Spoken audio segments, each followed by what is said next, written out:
of ice, Pluto is an alien world in its own right. One shot captures the world's attention. We travel 4 billion miles to Pluto, and when we get there, it looks like there's something moving on the surface. It looks unmistakably like some kind of trail. What could possibly make that?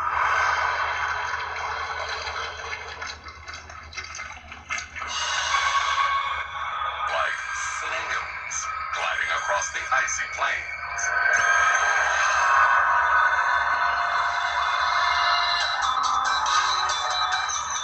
The discovery sends the blogosphere into a frenzy. When this thing was found, it blew the doors wide open. The internet was blazing with conspiracy theories.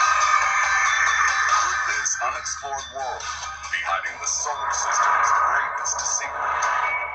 Everything we know about life suggests that nothing could survive in the freezing outer reaches of the solar system. The surface temperature on Pluto is minus 400 degrees Fahrenheit. Nobody is expected to see life there. The surface of Pluto, a horrible place for life. I would say an impossible place for life. Let's put it this way. Everything in your body would freeze in a few seconds. The extreme conditions make it unlikely the objects in the image are living creatures. And the anatomy of snails makes it impossible for them to reach such a huge size. You better put a skeleton in it, otherwise it's just going to collapse in an unappetizing heap. Many planetary scientists consider a geological explanation for the snails to be more likely. One potential clue to the mystery comes from images of a vast ice sheet where the snails are found. This flat surface area on Pluto called Sputnik Planet is host to these strange markings that we find on the surface of Pluto. Sputnik Planet is approximately the size of the Hudson Bay. Beneath its still, frozen surface, it is churning with activity.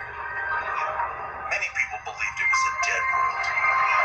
Nothing was changing, nothing was happening. But that's not true. Pluto is an active geological world. Under the incredible pressures of Pluto's interior, a sea of frozen nitrogen is gradually deforming, making it behave like a thick fluid. The result? A constant churn of ice.